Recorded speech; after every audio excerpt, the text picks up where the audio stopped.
The tragedy that struck old Yarnam.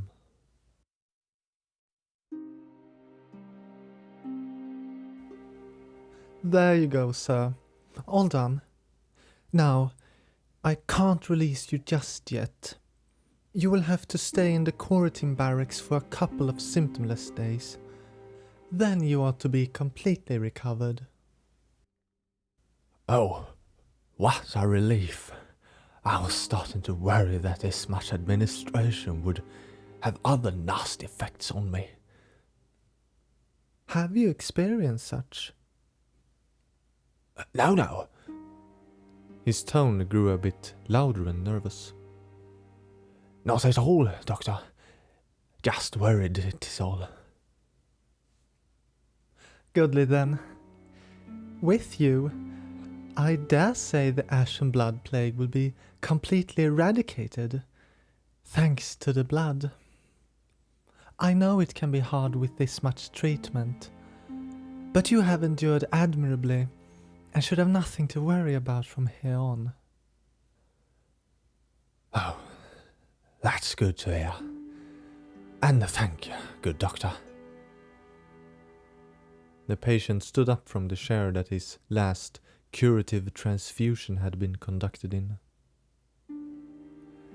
I'll be heading back then. The sun is setting soon. That will be a good idea. Come right back now if you notice anything strange, all right? Of course, Doc. He put on his hat from the coat rack and walked out of the room. Right as he disappeared behind the doorframe, a crash sounded out from somewhere. Dr. Sinov shot up and put down her board with patient documents. It did sound like a commotion, although many clumsy apprentices would often blunder with quality equipment. The patient must have also reacted with similar alertness, but soon could his footsteps once more be heard disappearing down the hallway towards the reception. But again was the calm clinic ruined by another loud sound. A low thud, powerful enough for her to feel the impact of it in the floorboards. She walked out and looked down the candlelit corridor to where the sounds had sprung. Turning back the other way, she met eyes with her patient who had stopped, looking towards the sound with curious concern. She flashed a reassuring and joking glance at him and went to have a look. She noticed a wildly tempered conversation that only became distinguishable over the persistent ruckus the closer she approached. It increased even more in volume, and suddenly a horrifying scream startled her. Loud and painful for the ears, it possessed concentrated pain and anxiety. The door furthest down flung open and out rushed the clinic's apprentice with an expression of sheer terror. Behind him, the scream did not stop, despite it not being within the realistic capacity for lungs to maintain such a scream. In equal volume, it transitioned into a desperate stutter that for each sequence grew deeper and deeper. It took on the quality of vocal cords that had been shattered and replaced with new ones made by hard iron. Beast! The stumbling apprentice shouted as he hurled himself towards her like a frightened animal. The association with that sound and the word beast was enough for her to turn heel and leave hastily in the same fashion the apprentice did. Out in the lobby, they almost tripped over the patient who had made poor progress in returning to the quarantine barracks. He was slumped down onto his knees, his head low, and he seemed ready to curl up completely as he shivered in a torturous fashion. She grabbed and jerked him up with no concern for his spontaneous affliction and dragged him with her. Come on, there are beasts in the clinic. She shouted at him, but was interrupted by a painful howl and sporadic thrashing. He started to breathe heavily, that in short grew into a loud grunting for every breath. With his seizure-like behavior, she lost her footings and they both stumbled on the threshold out onto the street. She regained balance quickly, but the man tumbled forward out on the ground. He did not seem capable of getting up on his own, even though his erratic pattern of movement suggested he had plenty of energy to spare. Finally, he let out a miserable and agonizing scream that persisted through his jaw being contorted outward. An eruption of blood sprayed from the mouth, and he twisted his back in a horrible angle, making the turbulent outpour of blood arc in front of him. Despite thinking it would be most beneficial for her sanity to look away from the horrible transformation, she was simply unable to do so. In seconds, concealed by wildly flailing arms accompanied by wet sprays and loud cracks, the arms were suddenly longer, having grown as if stretched out by an unseen force. As well had his back grown, and the entire torso seemed to have expanded from within, making irregular growths in the ribcage reveal themselves through the progressively tearing clothes. Only when his roar had become lower and the movements lessened was she allowed partial control of her mind. Further down the street to the right, rushing past her fleeing work associate up the sloping cobbled road with equal speed, came a rough-looking man, appearing like one of the common beggars of Old Yarnum. But contradictory to what one would believe the situation dictated, he rushed at full speed towards the loud and ailing man in front of her.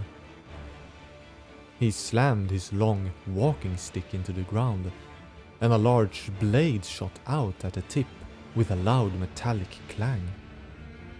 He jabbed the pike with tremendous force right into the neck of the now fully fledged beast. The frenzied reaction from the monster caused her to clumsily throw herself to the right along the outside wall, landing slightly behind the mysterious vagrant and crawling backwards away from them. The man proceeded to retract the blade out of its body and hit it with the other end of the spear in the back of the head. The slam brought the beast down on its belly, and the mysterious man raised the pike, made a twist that caused the thick blade at the top to change position into that of a pick. Now angled, he swung the staff to lodge the blade into the underside of the beast's throat. He turned his body towards her, hunched down and like scooping a shovel of dirt over his shoulder, caused the body behind him to make a sickening, spastic jump and spray of blood as the blade tore up most of the creature's throat as it was violently pulled upwards, having been hooked within. He looked at her from behind a scarf wrapped around his neck and mouth, slammed the blunt end of the staff into the ground, which retracted the blade into it, then rushed towards her. "Miss, are you well, miss?" He knelt down in front of her, but she was unable to respond, and with tremors throughout her entire body, nodding her head furiously. Listen, are there more? There are beasts still inside, with the patients. She waved and pointed to the clinic, and he reacted wordlessly by sprinting inside. Sinov was by no means a fighter.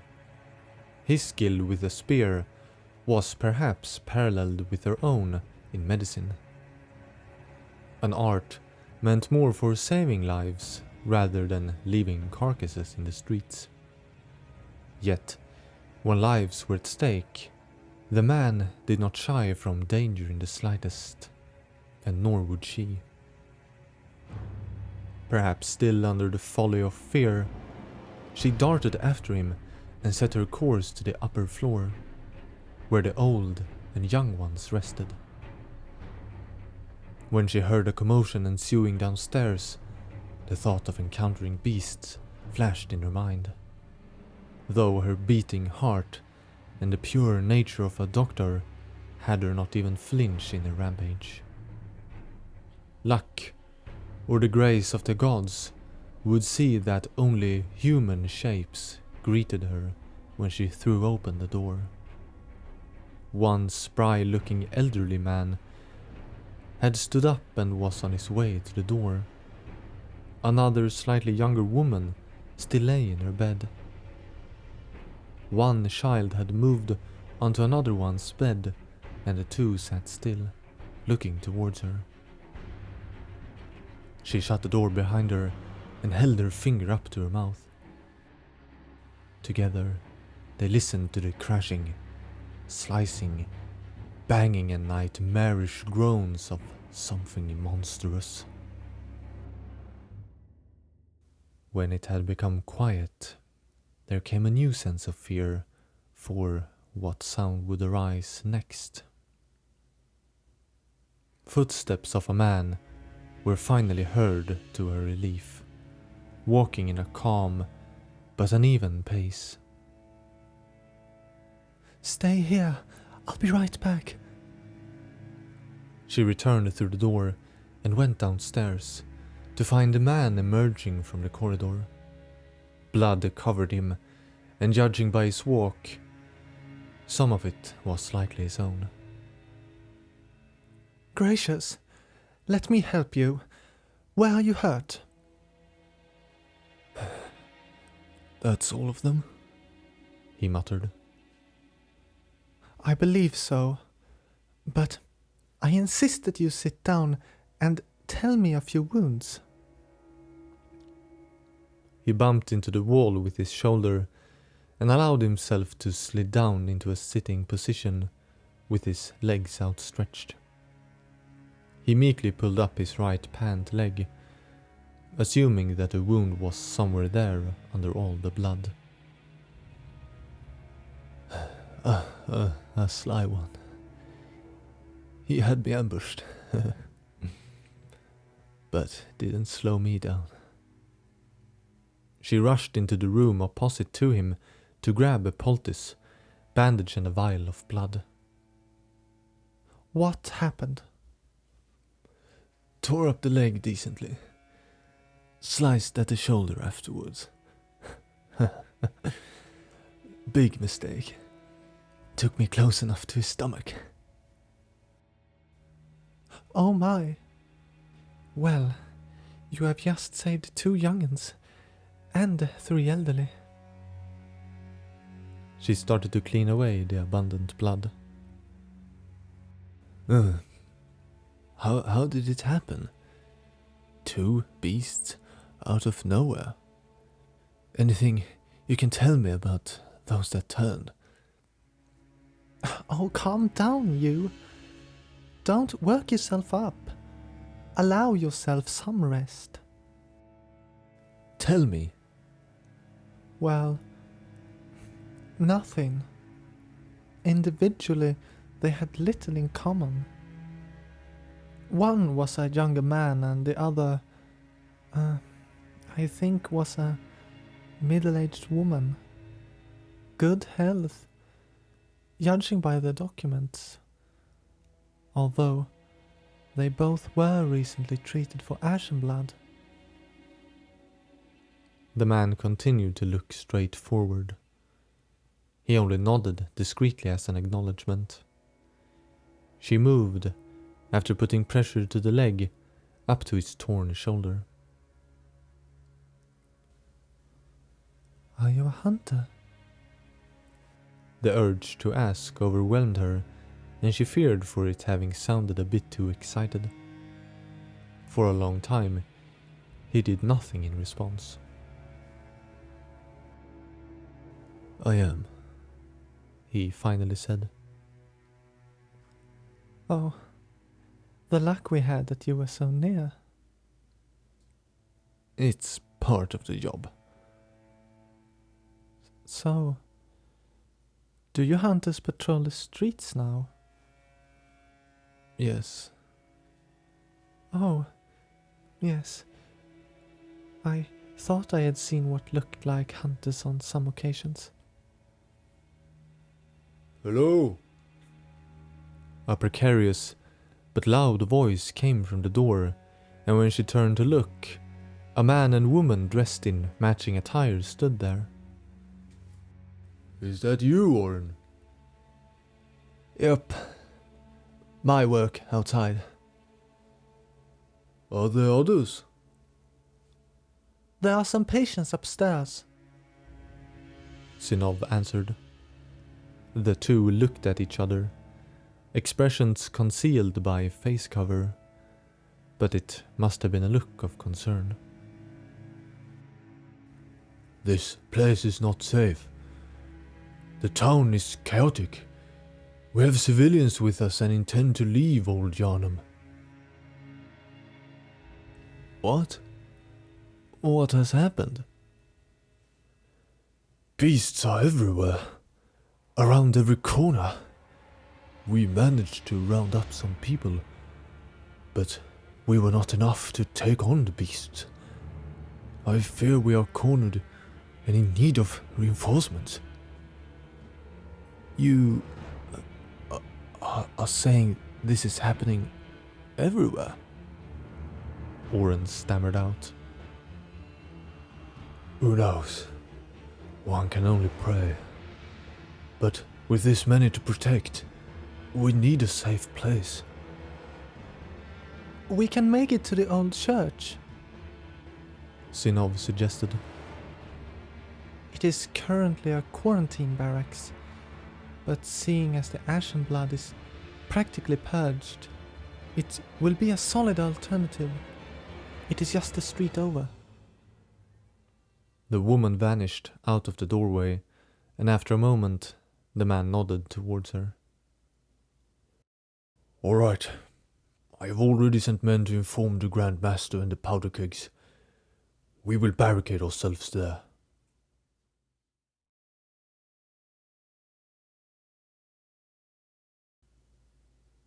I think there's a fire over there, actually. Kenrick looked away from the table with cards, over to the woman by the window.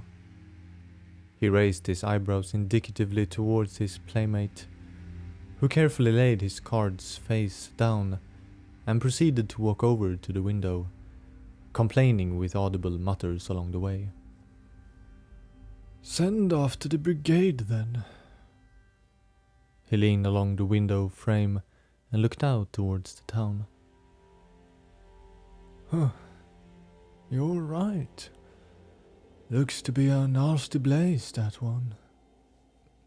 As fast as a bullet, Kenrick threw his hand over the table and tilted the upper edge of the cards up to catch a glimpse of the numbers. Sun is setting. The brigade is on duty around the clock, right? Don't bother, Kenrick called with concealed satisfaction. Let's continue the game. Both of the powder keg hunters had obvious difficulty tearing themselves away, admittedly attracting Kenrick's own interest. A faint and faraway scream of a woman filled the air and flowed in through the window. Even though it was faint, it was enough for Kenrick to finally join the audience. Hear that? Mm-hmm, he confirmed. Too far from the fire, I'd say. From their view, they could see one of their patrolling hunters dressed in the guise of a farmer, come running down the street. Her rifle spear was drenched in what could only be the blood of beasts. This provoked a slight and controlled panic, both in Kenric and in his 2 hunters, and they ran down to the entrance hall of their workshop. They arrived as the frantic and exhausted hunter flung open the door. She dropped her weapon and leaned on her knees to regain her breath. Beasts, she said in between breaths. heaps of beasts. Everywhere. What do you mean? What is happening? Kenric asked, astonished and afeared of her implication. Like I said, there are beasts everywhere. They swarm out from houses and tear people apart. Everyone must get out there now. The scenario was hard to comprehend, and a feeling of impending cataclysmic doom was shared between the powder keg hunters, as they were individually forced to imagine a world overrun by beasts. They looked at one another for but a second. Kenric needed not give the order. It had already been understood there was no time to waste. Everyone scattered for their equipment and to alert their mates. A silent rally, induced by the sense of chaos the situation had brought. As they flew out the door, beasts immediately came raging at them from down the street. The pipes! Set off the pipes now! Kenric shouted, and a hunter darted to a valve that sat along a metal pipe on the workshop building. It ran down under the earth, and he scrambled with the lock for a second before he wildly started to turn it. A favorite tactic of the powder kegs was to attract prey close to the workshop, funneling them into the same street underneath which an old, questionable sewer system ran, likely a very old one neglected to be connected with the rest. About 5 seconds passed after the turning of the valve. Then walls of flames spewed up from the grates in the street. This had the beasts jump back in fear as flames furiously exploded in their faces. Then the hunters unleashed a volley of rounds from their rifles, as the fire did most of their job for them. Kenric turned to his gang. It's lawless now, lads. Get out there and kill every beast and bring any civilian to safety. But watch yourself. Have no sympathy for any that might turn on you. They scattered out, down streets and into alleyways. Some lingering threats remained, but were dispatched. He pointed to the hunter that had come with the news as she stumbled out of the building. You! Don't stop yet. If this is as bad as you say, get words to the other workshop. Get every hunter here now! She took off as fast as only a skilled hunter could, and disappeared between the houses. As he was about to commence the hunt himself, a raven-feathered man landed gracefully on the cobblestone, as quiet and with the same composure of a bird. The beaked mask turned first to the heaven, then to him. What is this mess? Finally turning your bloodthirst on the people, or more aptly, your pyromania. Leave your jest behind, hunter of hunters, he replied spitefully. Tonight, you will be hunting beasts with the rest of us. Seems so. He took out his short blade. Alone, a laughable thing to hunt with. But then Kenric knew well the skill of the man that wielded it. Any other day he would not feel such relief in seeing the hunter of hunters appear outside his workshop. but just this once. He might save hunters from beasts in a different fashion. Come then. No dawdling while people are drowning in this filth.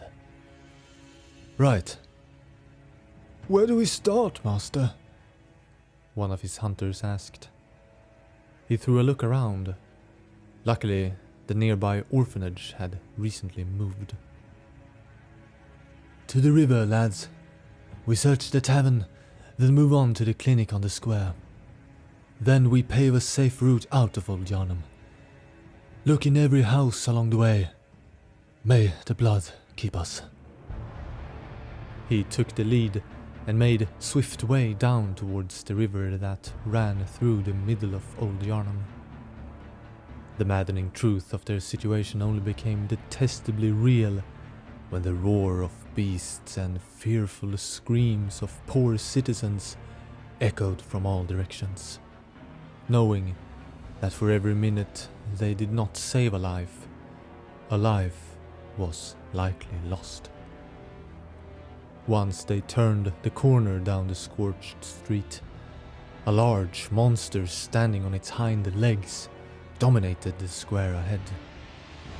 Like a feral king, he presided over two wolven creatures that gorged on their slain victims.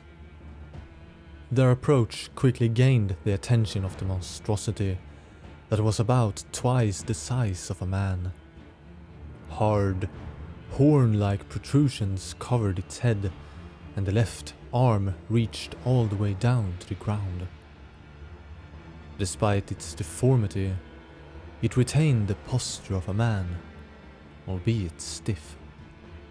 The foul head only possessed a gaping mouth. The rest of the head was covered with a myriad of small horns, making it appear blind from the lack of normal facial features. The maw opened wide, and deep from it spewed a screechy and broken roar. It grabbed hold of the fountain that donned the middle of the square, tore it from its base single-handedly with its gargantuan overgrown arm, and as it spun around, threw it towards them. The large vessel crashed into the stone and bounced onto the adjacent building, lodging itself partially inside the wall. Shortly after came the two beasts rushing, who had forwent the now cold carcasses in favor of fresh prey. "Bullet boom them!" Kenrick shouted, and two hunters kneeled in firing position with their hefty rifle spears and waited for them to approach. Once they did, two loads of scattered shrapnel flew from their barrels in blinding flashes and smoke. The beasts, still clad in tattered clothes from the civilized man, grunted and snarled in momentary hesitation. Just as the fire had gone off, a third hunter leaped from behind the firing line to wind up a hefty swing with his boom hammer. The small blast furnace, outfitted behind a compact hammerhead, swung down into an explosion upon hitting the stone, creating a blaze of fire, smoke and blood from one of the beast's crushed skulls. The other hunters transformed their weapons back into their spear formation and leapt at the remaining beasts. Fiachra and Kenrick ran past it all towards the large hind-legged bull monstrosity, yet remaining further behind. Fiachra easily became the point of aggravation with his relentless footwork and quick slashes of the blade, while the beast's large frame prevented him from keeping pace with the comparatively small hunter. In time, he managed to land a cross-swung slash with the two blades at the creature's ankle. It stumbled and grunted in a powerful guttural sound of agony, falling on all fours, and let out a shrieking roar that sounded eerily similar to a human screaming asunder their vocal cords.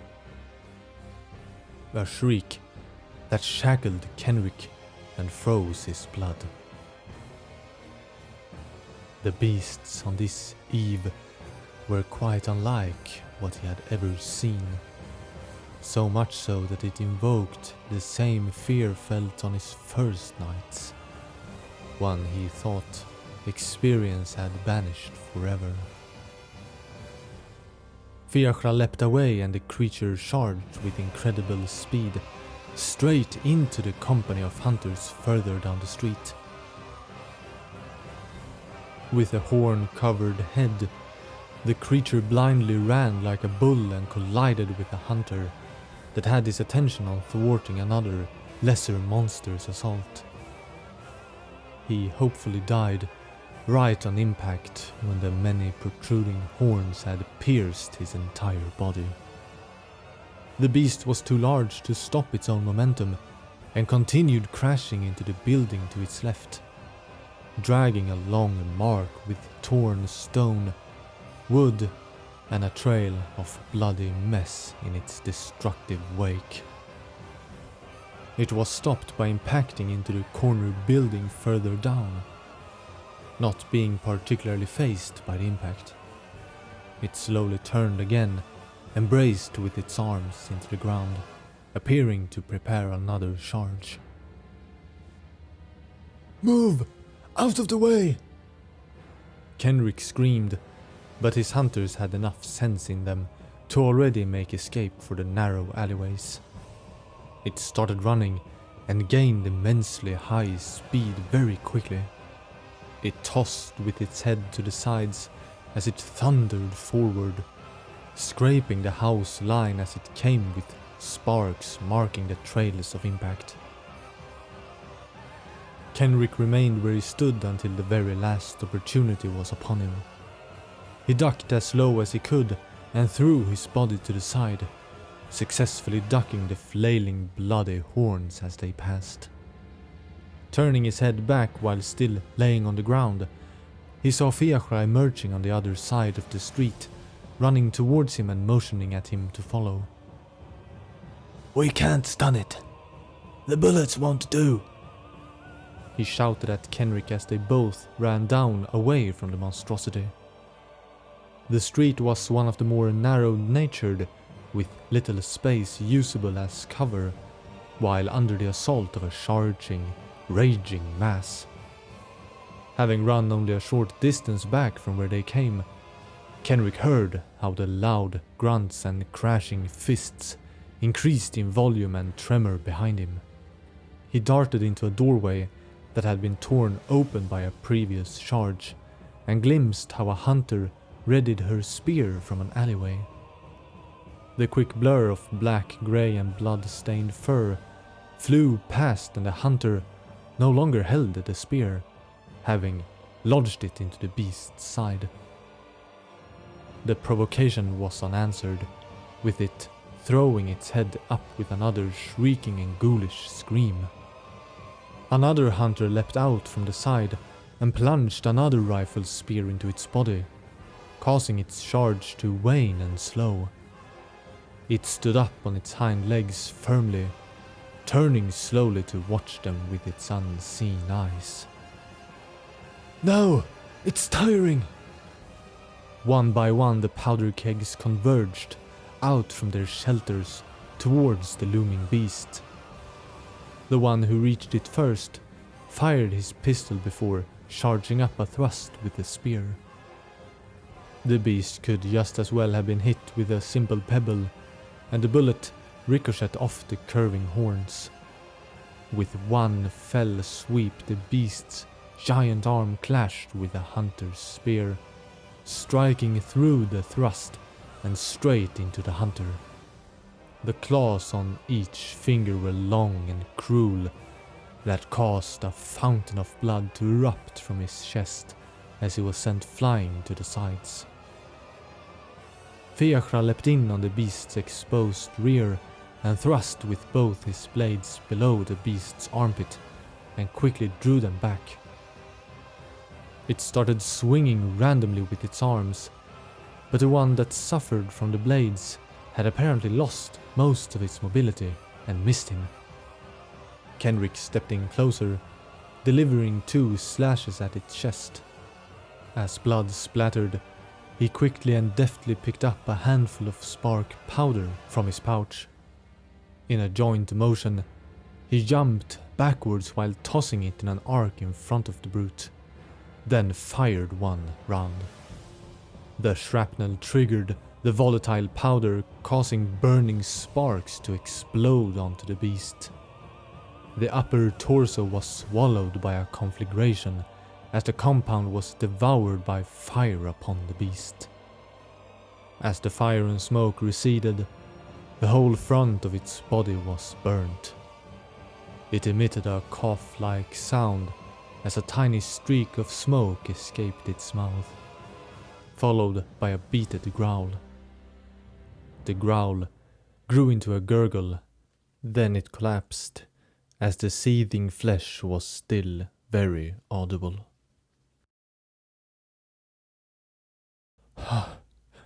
Terrible. A hunter stumbled over to his friend that lay flat and bloody on the stones. What terror? Fiachra walked over while sheathing his blade to lay a gentle hand on the mourning hunter's back. Come now. Struggle through it. For those yet living. The hunter delayed for a moment before releasing the hand of the deceased. Kenrick admired the crow hunter as he stood very grimly over the man, but within a sense that painted him in a new light. You move on, he said from behind his beaked mask, not following the hunter as he returned to Kenrick's side. There are different beasts yet to be hunted, I'm afraid. We could still use another hunter. He made an attempt to convince him to forgo his sworn duty, but he already knew it to be an attempt in vain. Fiachra shook his obscured head, and Kenrick, though despaired by his decision, understood. He turned away and ordered his group of now merely 5 hunters to continue to the determined destination, the tavern. The trip was nightmarish. Occasionally a heart-wrenching scream of people facing their deaths traveled in the air. They all jumped at the faintest sound and leapt even further by the distorted growls and howls of bloodied beasts, despite how distant. The setting of the sun wrought a strange sky that had begun taking on violet hues. Had it been any other approaching night, he would have thought it beautiful. The short distance from the square was luckily uneventful, but as they approached the tavern, they started to notice the sounds of firearms, harrowed roars, and a distinct clanging of the trick weapons. They burst into a sprint, overjoyed in a sense at the sound of this familiarity. At the exterior of the tavern, a group of like-minded powder kegs were holding off a number of monsters. Kenrick and his party raged down upon them with a war cry inspired by the sight of their found companions. Their voices caught the beasts in utter surprise, and they retreated back for a moment before their bloodlust got the better of them and tried to attack. But they were outnumbered, and the battle was short-lived. Master Kenrick. I could kiss you. One of them approached, missing his hat and face cover pulled down. What is happening? Give me a summary. The whole town is a mess. People are dying everywhere. Me and my party found a group of citizens and are making for the old church. A woman supporting a hunter walked out of the ravaged tavern. Thank be the gods! She exclaimed with relief, and a few other heads nervously peeked out behind her. Oren! Kenrick faced the crippled hunter. You must have been in the streets. How did this all start? Sudden. Out of nowhere. All seemed calm. I was walking by the fish market and, in the next second, out from a house, a fully fledged beast crashed through a window. He started tearing up the first man in sight, and I rushed over. But next to me, like out of thin air, by the gods, I thought she was human first. But her face split open. They were everywhere. The recollection seemed to have given him some unwanted lucidity to their predicament, and was visibly painful for him. Kenrick had no interest in hearing the bloody events that surely followed. Merciful gods, the woman stammered. How could this be? She stumbled and her knees gave out. Oren had to assume the role of support despite his ailing leg, but he successfully rescued her from facing the hard street and sat her down. How could the gods even allow this horror?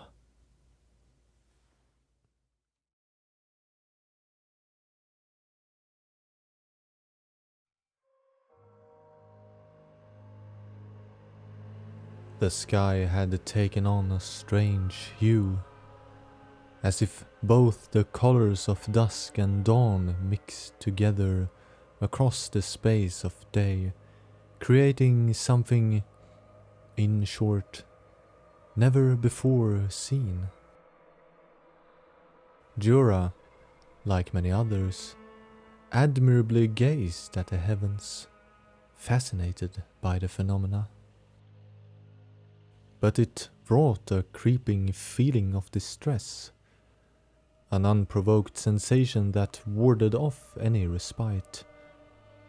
He knew the feeling as a hunter's instinct, a little foreboding that emerged in strange situations, a little warning of danger.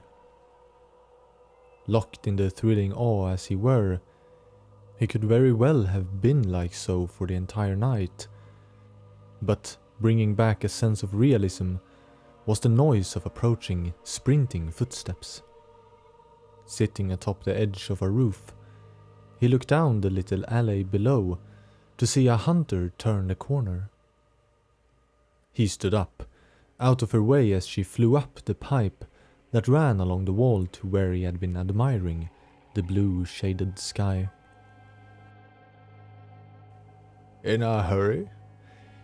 If you are seeking the master, he is occupied in the cathedral. The hunter panted and removed her face mask to breathe easier. It's old Yharnam. What of it? Where are the workshop hunters, Jura? She sounded alarmed, not hysterically so, but it all the same caused his instincts to grow more bothersome. What do you mean? Is it something with the powder kegs? Jura. Her raw fear became apparent. Old Yharnam is overrun. There are more beasts than men. I can't. Her lips started to quiver, and her eyes grew wider and wider, as if she had been running from a fear that had now caught up with her. Overrun? He could not take her words for what they were, but her expression spoke more of its gravity. The powder kegs? The people? She sniffled like a frightened child. They are only beasts, Jura. The kegs won't manage. All hunters in Yharnam won't manage. He took hold of her, not in frustration from her vagueness, but seeing how she was on the verge of falling apart. He held his hands firmly on her shoulders. Come now. You are not making a whole lot of sense. You are telling me that out of nowhere, beasts emerged that were so numerous that the powder kegs could not hold their grounds. As he calmly spoke, she calmed herself down to regain her breathing, looking him straight in the eyes. The fear was only momentary, now vanished, she stated with grave accuracy. Yes, I am, and they need help. When I ran through the streets, the only trace I saw of the populace was either bodies or beasts. Only now was he overwhelmed by a panic and fear for what she just recalled. There was no point in asking how or why.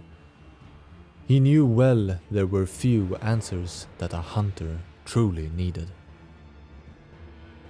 You get them in the workshop. He threw himself gliding down the pipe. I'll get the rest and head for old Yharnam. He called over his shoulder while sprinting down and out of the narrow alley, sharply turning a corner to where a number of hunters had occupied themselves in a pub, foolishly enjoying a time off. It provoked unjustified anger at seeing them all lollygagging while beasts needed to be hunted. Up! Up with you all! All Yharnam is going under while you are idling! Find your arms and sober up, now! He furiously shouted and grabbed the closest hunter under his arms and pulled him out of his chair. Whoa, Jura, what are you on about? Just go! With me now! Old Yharnam is surging with beasts preying on people, and the kegs are overrun. All, move, now!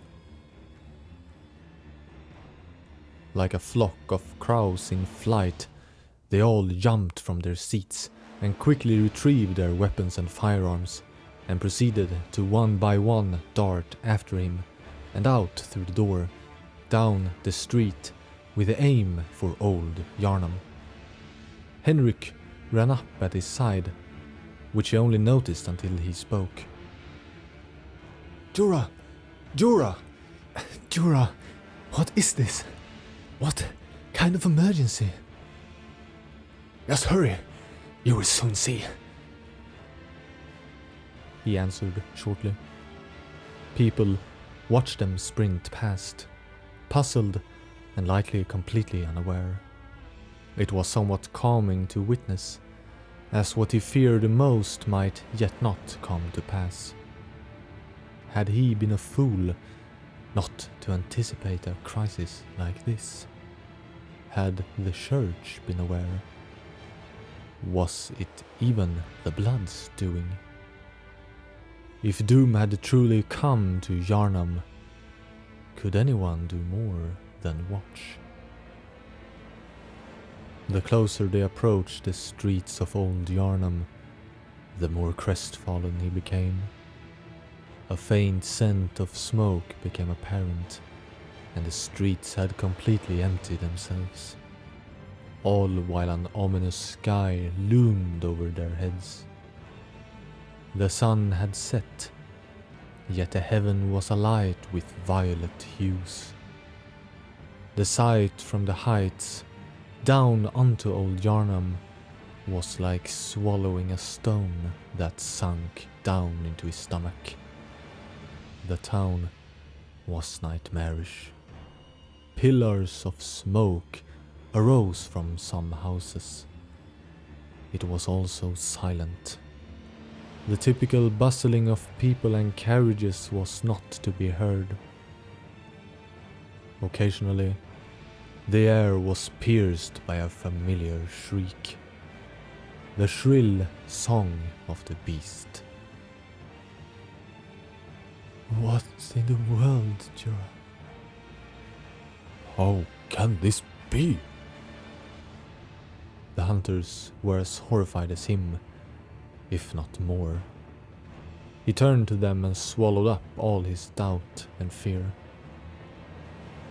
Think not, act. We are hunters, and here is our playground. We move in one unit. We approach the main square as one. Then on to the powder kegs workshop. Kill any beast quickly and watch for civilians.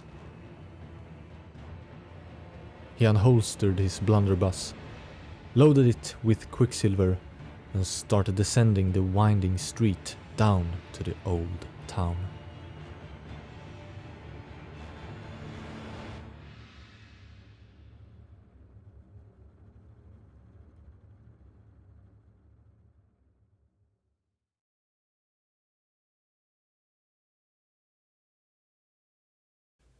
Henrik! Henrik! Jorah stumbled up from the ground next to his recently slain prey, with blood in its fur and little streaks that flowed along the cracks in the cobblestone.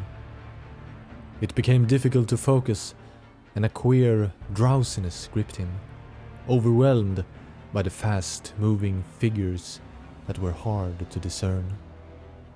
Everything shifted in and out, and the thoughts of Henrik once more entered his stumbling mind. Henrik! He shouted out, but could barely hear his own voice due to everything sounding muffled and the surroundings being dominated by the grunts and roars of wild and vile monsters. Two strong hands grabbed hold of his shoulders from behind, and he was shoved hastily away. Shut up, Jorah! Someone screamed back at him. It was not Henrik, but a familiar woman's voice. Get out of dodge and recover! You took a blow in that tumble that you do rightly to recover from. On the double! He was shoved against a wall, and the person released him and looked him in the eyes, her face close to his. It was the powder keg hunter Gratia, a woman that made many strong men look puny in comparison. Right, he said, and managed to shake off the daze due to having finally placed his companion's name. I'm fine. I'm fine now. Her hard face nodded, and as she turned away she slammed her iron fists together, sounding out a satisfactory clanging that alone would have sufficed in breaking his stun. He felt for his blunderbuss, but must have lost it somewhere. He would have to make do with his stake driver alone. Beasts were yet in assault.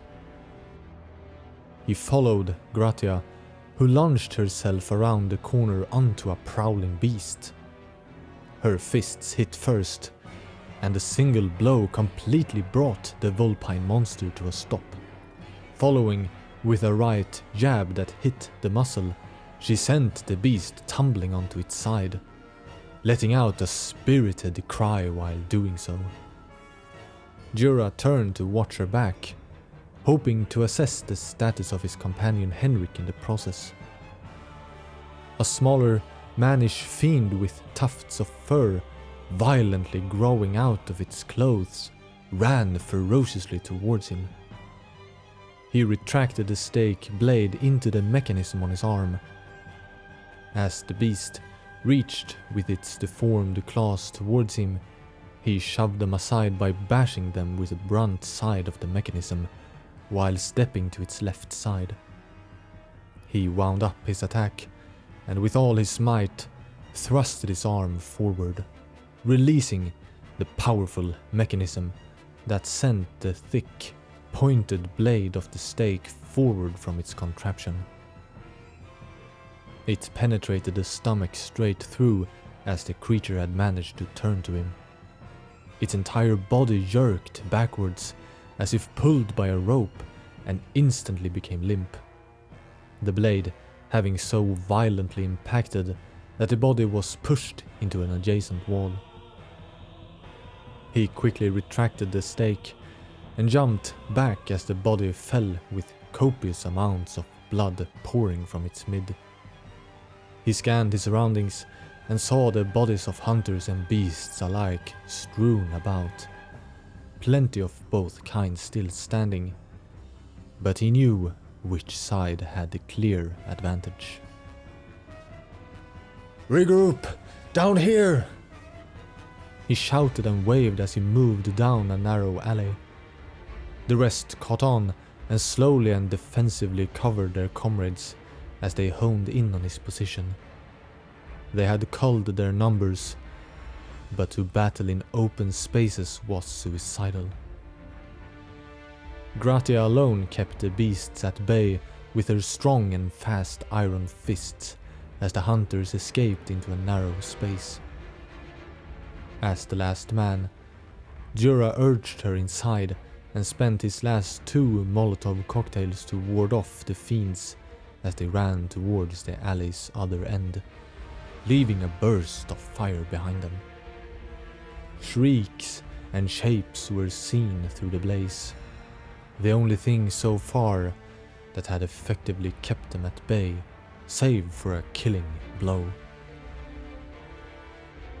Come now, Jura. One of his companions urged on, grabbing his shoulder to turn him around. We cannot cull this threat. Let's search for survivors and head out. Right. He looked back at the warding blaze he created, and over the small space between the old brick houses they were crowded into. His spirit became low at noting each absent face among them. Especially miserable was the missing face of Henrik. They emerged at a river that ran through town. He noticed the old church further down, and just as he did, a man shouted, People! I see lights and movement! The building stood close to the river, and they could only run in a line as there was only a narrow path and a fence that separated them from the water. They emerged in the graveyard in front of the church, each letting out their own sigh of relief at the sight of the powder keg standing watch. Jura ran up in front of his peers, and the powder kegs grew more friendly at his approach. Jura, thank heavens. We did not know what to do. Our numbers fell too quickly. As did ours, I'm afraid. What is happening? How could this have surprised any of us like this? The hunter leaned, resigned at his rifle spear. It's a nightmare. It can't be explained. Here we are, trying to survive it. Where is Kendrick? Inside. He dunked the shoulder of the watcher, but the gesture did not spark much of an inspiring spirit. The man had long since been abandoned by hope. Inside sat a meek band of crying, wide-eyed and apathetic civilians. Kenrick saw him immediately and jogged up swiftly to him, his clothes more scorched and blood-soaked than his own. Jorah, he said with striking relief. And reinforcements. Now, we might actually achieve something. Kenrick, by the gods, we are at a loss. Is this the end of the world? I should ask you. You come from Cathedral Ward. How do they fare? Just fine, if you would believe it. Though, I can't say as of this moment. Good enough. That means there are still safe places in the world. We started to think the gods have had enough with us. He said it with a little smile on his cheeks, a very forced and awkward smile. We can't hunt these beasts, Kenrick. Their numbers are too great. We can only evacuate the town. Search for survivors. These can't possibly be the only ones. Kenrick threw a glance over his shoulder. He met Jorah's eyes with a look that suggested an admiration for his optimism. I can't say. We had little time to spare on search. He nodded understandingly. We'll get them out. Those that are here. Group by group. You stay and hunt for survivors. We'll take them to the workshop and barricade it, then return to Ferrymore. Kenrick looked inclined to argue with his plan at first, suggested by his disgruntled face. But it took him little time to realize there simply were few alternatives. We can't move everyone. We're too few. Damn it! He cursed and turned around. People! He loudly spoke. A rescue party has come and you will follow them out from Old Yharnam. Make ready immediately. We have no time to waste. He turned back to Jorah, his spirit appearing lighter than before. You take it from here, friend.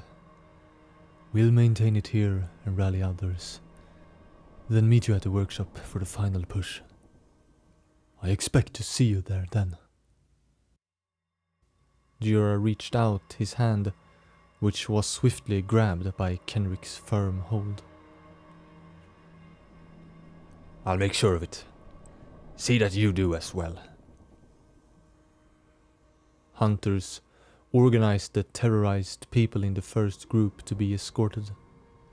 Standing out among them was a nurse or a doctor that caught his eye. She was trudging sickly as she tried to support a man with a bandaged leg, though her demeanor would suggest her to be the one in need of aid. Miss? He approached. I'll take care of him. Take care of yourself instead.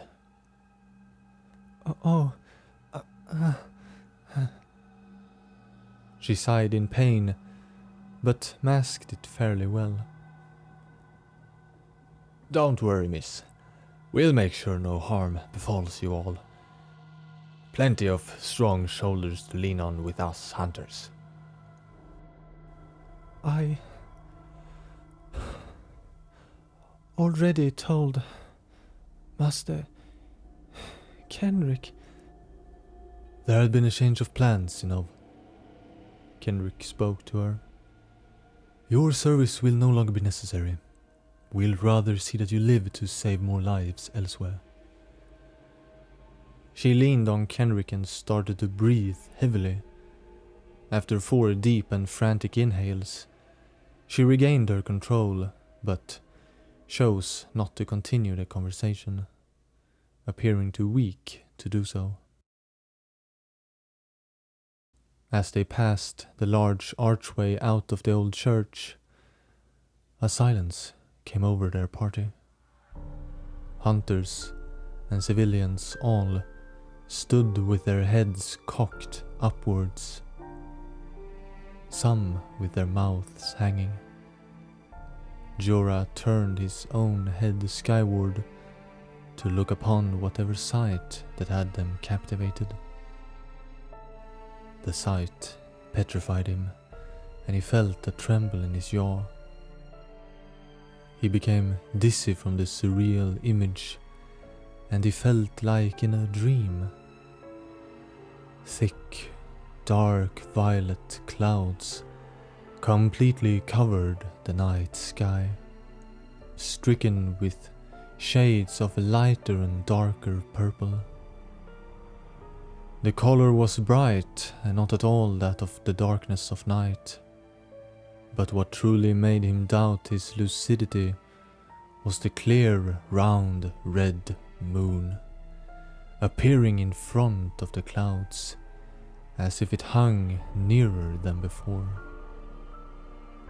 Still the nightly sounds were that of the howling and shrieking of the monsters of blood, now all the more fitting for such a baleful sky. People muttered that the moon had come. The gods were angry. For whatever would cause the gentle and generous moon to turn so red with blood? Jorah broke away and looked towards the rest. His eyes met with Gratia. What is this? Will this dream ever end? The daunting woman frighteningly asked him, likely knowing well he had no answers. The civilians knelt down with hands held to their chest in prayer, trembling in fear. Their action made Jorah turn to peer at the statues within the church, furthest back. 3 women kneeling around the deceased man, head upturned, as if looking at the red moon. As the stories told, God would descend and bless a womb with child, and there would be joyous celebration as a time of bounty would follow. If this were the stories coming true, that in reality a red moon descends, he suddenly grew afraid of the idea of omnipotent deities. Go, Kenrick gaspingly uttered. Up with you and away. Pray while you run. Jorah looked back at him while their parties separated, the woman named Sinov still leaning against the veteran hunter. You there? Jorah pointed out a younger man among the populace with scrawny posture and shaved head. You help this man. He took over as crutch for the injured man Jorah had been supporting. Stay together and out of sight. We'll manage the beasts should they come upon us. The hunters formed a protective barrier around the frail citizens as they walked at a slow pace. 2 scouts, he declared. Search for safe passage. Do not engage. 2 hunters left the formation and sprinted quietly and heads low to peer at the surroundings. The leaderly role had him occupied enough to disregard the frightening sky on occasions, but it reminded itself to him as soon as his thoughts were led astray. captivated by the foreboding moonlight.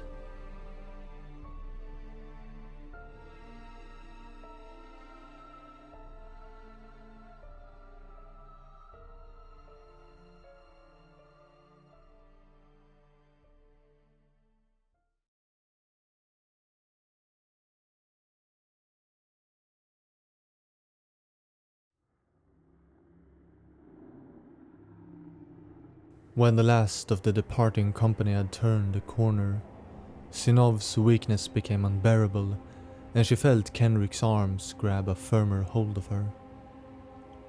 There now. Hey, still with us? She blinked most of the haze away and latched onto the hunter's brown eyes.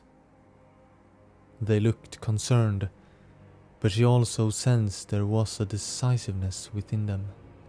One that suggested he was ready at all times to do his duty.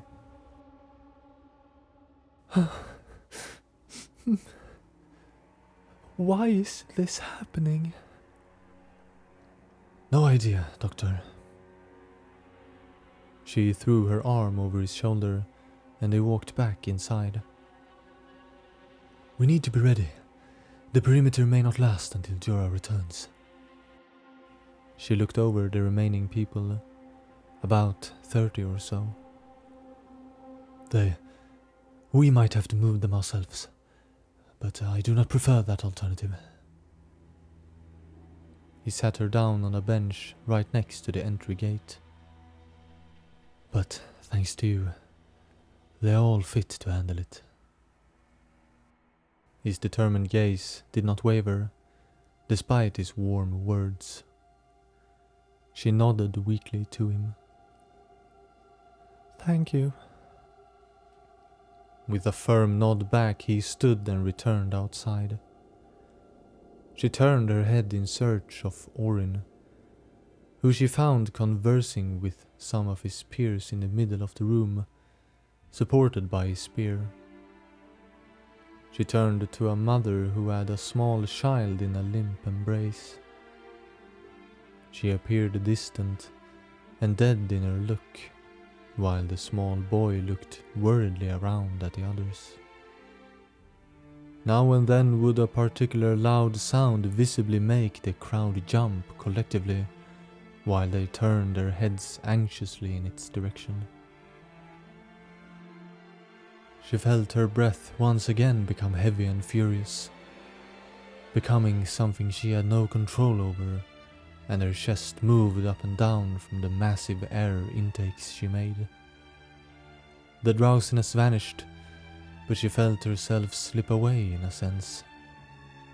She looked at a man walking around in a circle, mumbling something to himself and with a look of pure despair. Another man held a younger girl in his arms that had been inconsolable ever since they had found them.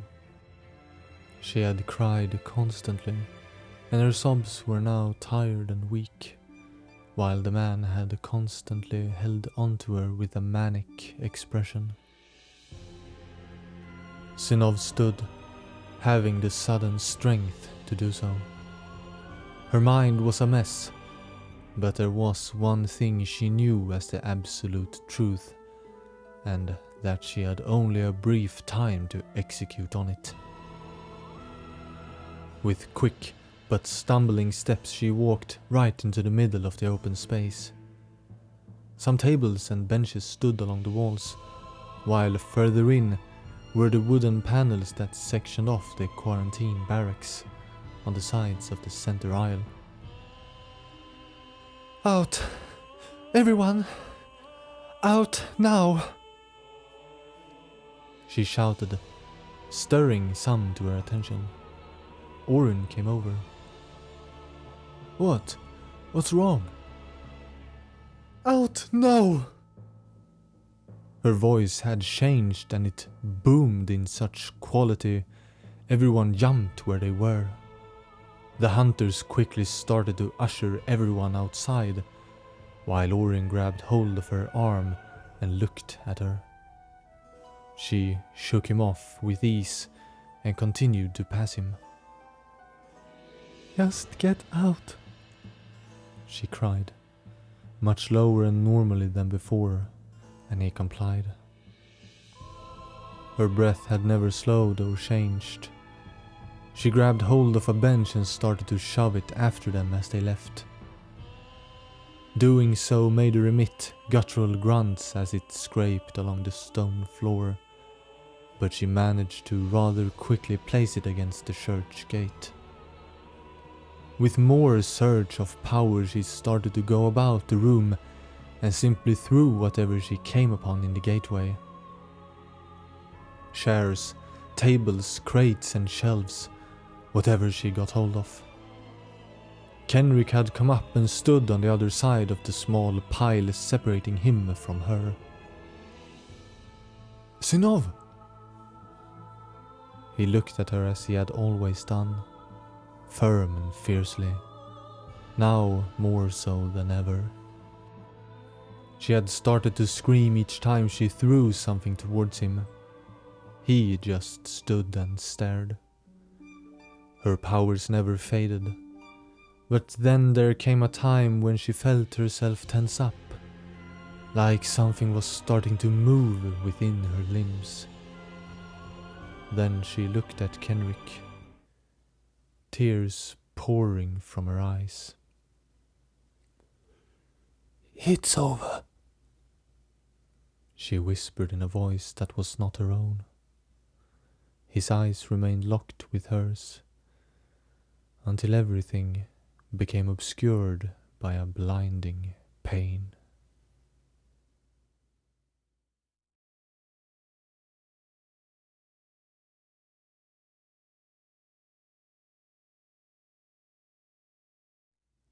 Jorah found his body resting on its stomach, on slightly damp, flat stones, with weeds peeking through the cracks. It felt as if awakening from a night's deep and dreamless sleep. The unconsciousness having been so severe, he was on the verge of falling back into it. Slowly he felt energy coming back to him, realizing he was not at all tired. Additionally, there was very bright daylight that stirred him even more, finding the absence of the horrifying shone of the crimson moon peculiar. Only then did a strange sound and the sensation of something tapping against his forehead gently appear. He turned up and was startled by a tiny face of a little person that was affectionately patting his head. The bald head had a brow so sunken the eyes were not visible, and the mouth hung open as if its jaw did not work, frozen in a strange shape. It emitted a low gasp and quickly sank into the ground, vanishing. What the? He was stunned. He was back at the workshop. Upon seeing the familiar structure amidst the white stargazer lilies, everything about old Yharnam felt just as a dream that he had awakened away from. Although he soon discovered that he had, more accurately, entered into another dream. The town was gone. Around him was a giant and far-reaching landscape, shrouded in clouds. Large pillars, resembling immense tree trunks, stood ominously over the landscape, emerging from the fog below to disappear into the clouds above. He pushed his body up and found that he was completely recovered, as if it all had truly been a terribly vivid dream. The exhaustion and damages suffered in old Yharnam were non-existent. Everything he saw was exactly like the workshop he knew. The little stone house, the cobbled paths, German's flowers and the great tree, as if it had been lifted up into the heavens. A sound brought him back from his awe. A movement. Behind him lay every hunter he had left the old church with in his dream, each surrounded by the small people that emerged from the ground by their waist. Pale blue in skin tone, starved bodies of children, and not bigger than his hand, but all with hideous faces. Still they lovingly patted the unconscious hunters. He was astonished. A double dream? Or was the nightmare reality? His thoughts paralyzed him as they demanded all of his focus to attempt to ever be comprehended. Meanwhile, the hunters started riling from their sleep, all 9 of them. One of the hunters rose up on his hands and knees. He tore away his hand upon seeing one of the small people and stood up, which made him become transfixed by the landscape beyond. "Buddy?"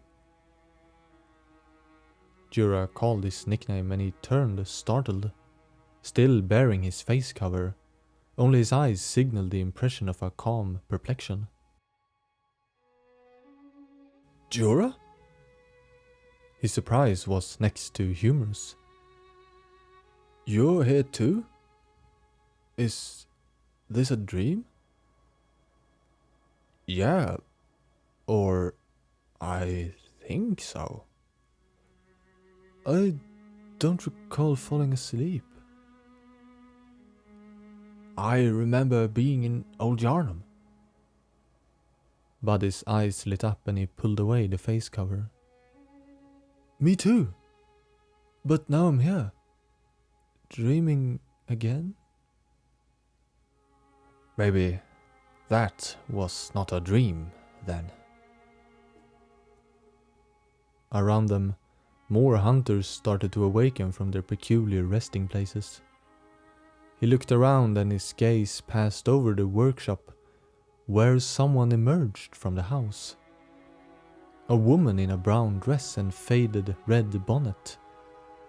Limping next to her, one arm over her shoulder for support, but standing tall and firm, was German. They slowly descended the stone steps, down towards the path where the group of slumbering hunters one by one came to their feet. The master had an expression that appeared new for his character, one Duran never could recall seeing him have. He looked peaceful, with a slight content smile. "Jura," he greeted him.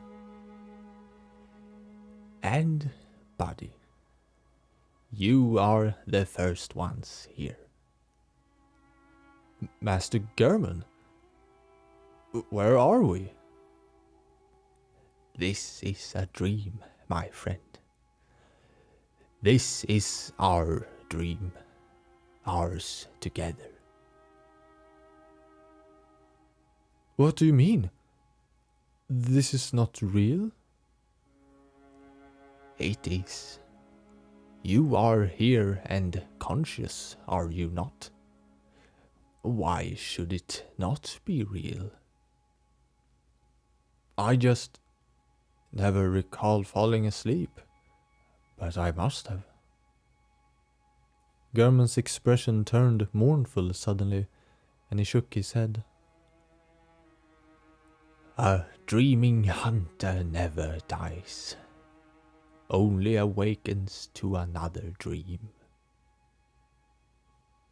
By now, the others had risen and kept their astonishment for themselves, likely not wishing to interrupt the revelation German was currently delivering.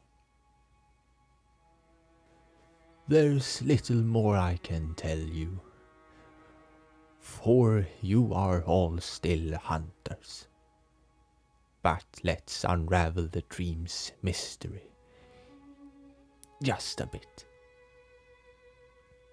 As if reading his mind, The woman and him both turned back and walked over to a little rise along the stone foundation that the workshop stood on.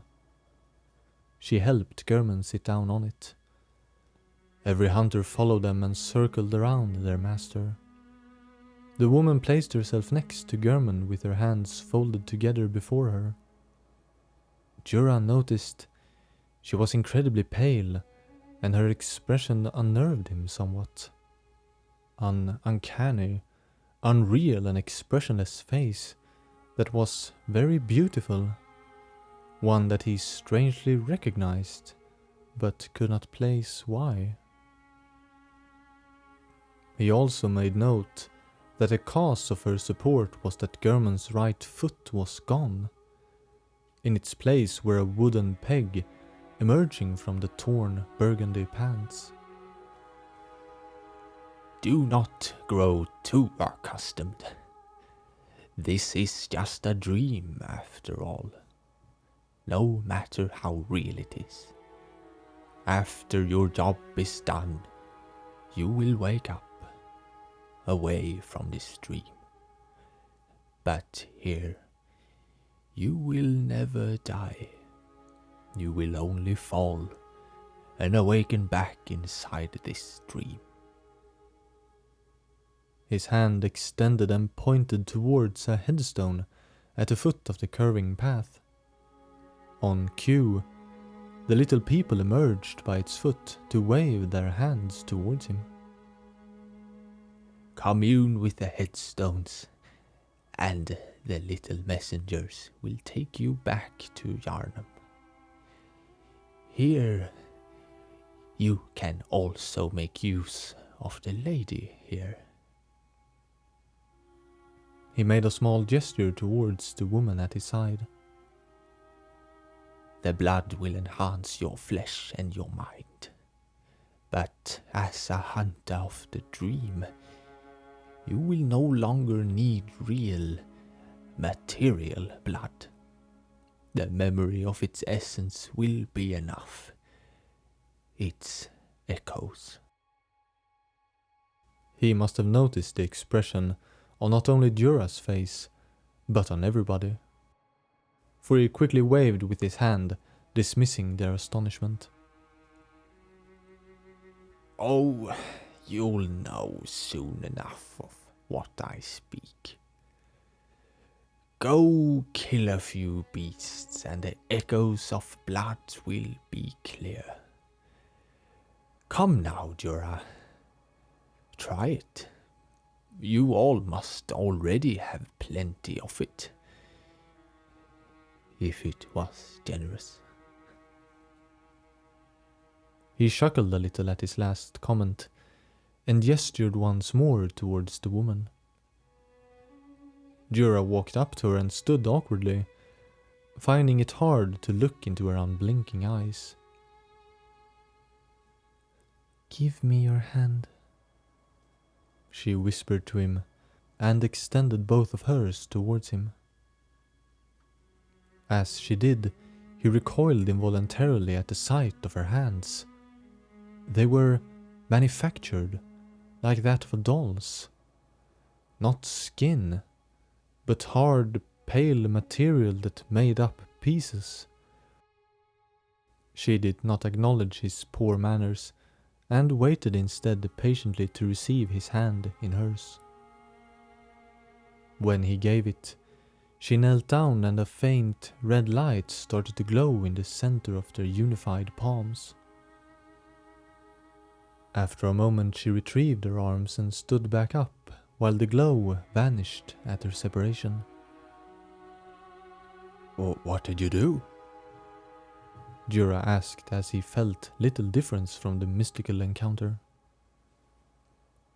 "I strengthen your body with the blood echoes. Echoes.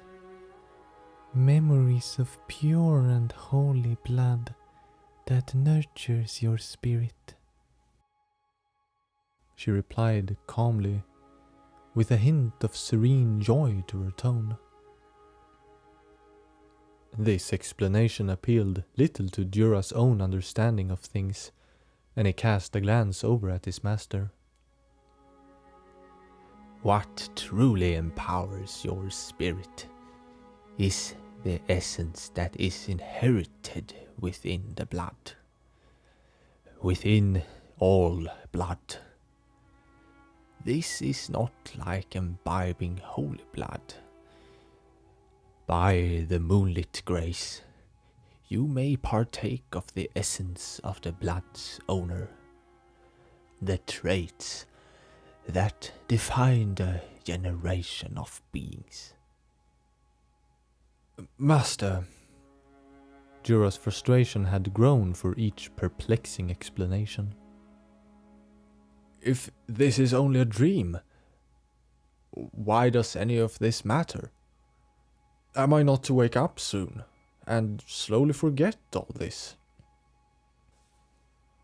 Germon's whole posture slumped down somewhat, as if exhausted by the comprehension of his argument. His head turned down, so the hat covered his eyes. Oh, Jura, brave and bold hunter. I am sorry. You are right. After tonight, you will awaken under the morning sun, back in Yharnam. That day will be different. It will be a happier day, and the day after it will too. But you must endure this nightmare first, I'm afraid. You all must. For no one else will. And though you were not asked, the duty fell to you regardless. Ask no more questions, please. Go to the shop. Prepare yourselves, and soon you'll know the value of the echoes. Then you hunt the beast as long as the night lasts.